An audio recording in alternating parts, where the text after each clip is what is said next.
Today, I'm Acha Srivastava. Today, I'm going to teach you the human heart topic from the chapter Life Process from our class 10th. I think it is beneficial to you. Look at the simple diagram. That one. This is the simple diagram. A human heart is divided into four chambers. The upper portion is called atrium, left and right atriums, and the lower portion is called as ventricle, left and right ventricle. तो ऊपर का जो portion होता है उन्हें atrium कहते हैं. Alphabet में भी ए देखिए आपको सबसे ऊपर मिलेगा और वी जो होता है नीचे के पोर्शन पे होता है. तो याद रखने के लिए आप याद भी कर सकते हो कि एट्रियम के portion right atrium left atrium दोनों मैंने ए बनाए हैं. R A for the short form of right atrium and L A left atrium, right ventricle and left ventricle. I think it is clear. ये चार chamber हैं heart के. Mammals में, human में, बर्ड्स में, जो बहुत सारे जिनको काम बहुत करने होते हैं, एनर्जी ज़्यादा चाहिए होती है, वहाँ पे चार चैम्बर के 4 चैम्बर्ड हार्ट होता है. तो हार्ट में 4 चैम्बर्ड होते हैं. ऊपर के दोनों को एट्रियम कहते हैं, नीचे के दोनों पोर्शन को वेंट्रिकल कहते हैं. I think it is clear. Now we have to come for main heart जो आपका बना है. वो तो मैंने एक सिम्बलाइज कर दिया था जिससे आपको थोड़ा सा समझ में आए.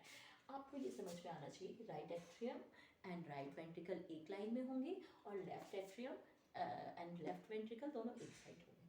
तो मैंने यहाँ पे पिंक और ब्लू कलर में डिवाइड करके थोड़ा सा एक्सप्लेन करने की कोशिश की है. शायद आपको, hope you have clear idea for this. तो राइट एट्रियम में जब इम्प्योर ब्लड आता है, सबसे पहले ध्यान रखना कि इम्प्योर ब्लड को कहा जाता है डीऑक्सीजनेटेड ब्लड. डी मतलब कि ऑक्सीजन लेवल नहीं है, कहीं पे भी इन आ जाए, अन आ जाए, डीऑक्सीजनेटेड या डी लग जाए मतलब वो चीज़ की लैकिंग है, वो चीज़ नहीं है, ऑक्सीजन लेवल इसमें नहीं है. तो that is impure blood is also called deoxygenated blood. और वो लर्न करने के हिसाब से ध्यान रखना हमेशा राइट एट्रियम में राइट साइड पे आएगा. जो आपका लेफ्ट पोर्शन होगा उसे राइट बनाना. ये नहीं मिरर इमेज है, ये आप डायग्राम बनाओगे तो राइट पोर्शन जो आपके लेफ्ट साइड का पोर्शन होगा उधर लिखेंगे आप राइट एट्रियम. तो राइट एट्रियम में इम्प्योर ब्लड आता है. इम्प्योर ब्लड को जब स्क्वीज होता है या कॉन्ट्रैक्ट होता है तो वो पुश करेगा लेफ्ट राइट वेंट्रिकल की तरफ, नीचे की तरफ पुश करेगा. और यहाँ पर वॉल्व होते हैं, वॉल्व होते हैं जैसे कि वो नीचे का ब्लड ऊपर की तरफ फिर से ना चला जाए, हमेशा फ्लो होगा वो अपवर्ड से डाउनवर्ड की तरफ होगा.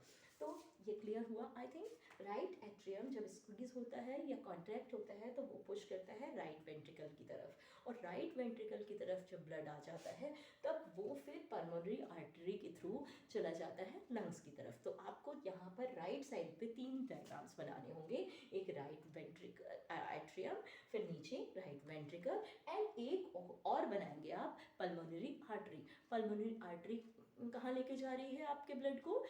ऑक्सीजन देने के लिए. ऑक्सीजन देने के लिए कहाँ लेके जाएगी? वो लंग्स की तरफ, क्योंकि लंग्स में ही तो ऑक्सीजन की सप्लाई है. हम लोग सांस लेते हैं तो लंग्स में जाती है. तो हार्ट और लंग्स तो पास पास होते हैं, वो दोनों रिब केज में कवर्ड होते हैं. तो राइट पल्मोनरी आर्टरी उस ब्लड को लेकर के जाती है कहाँ पे?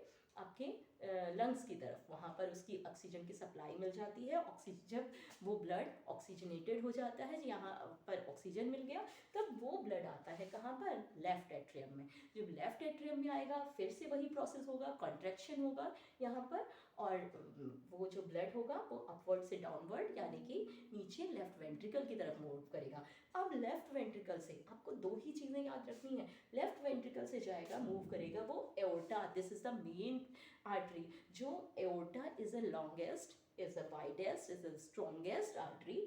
जो एओर्टा होती है वो सारी ब्लड को, जो ऑक्सीजनेटेड, जो प्योर ब्लड हो चुका है, उस सबको बॉडी के डिफरेंट पार्ट में डिस्ट्रीब्यूट करने का फंक्शन होता है. तो mainly function of heart is like this कि right atrium to left atrium, left ventricle, and then go to the pulmonary artery, और फिर लेफ्ट वेंट्रिकल, लेफ्ट एट्रियम से left ventricle and go to the aorta. तो आपको मेरे ख्याल से तीनों चीज़ें समझ में आ रही होंगी. राइट साइड वाले पल्मोनरी से अटैच हैं और लेफ्ट साइड वाले एओर्टा से अटैच हैं. और जब ये पल्मोनरी में जा रहे हैं तो लंग्स की तरफ जा रहे हैं, और एओर्टा में जा रही है जब प्योर ब्लड जा रहा है तो वो different part of the cells में जा रहा है, हर एक ऑर्गन में जा रहा है.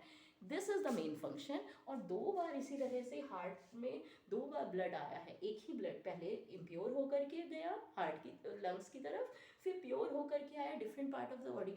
सो that there are two the main blood is two times rotated into the heart, so that it is called as double circulation of the heart. I think it is clear. If it is not clearly now, then you can ask me another question related to this topic. Thank you very much.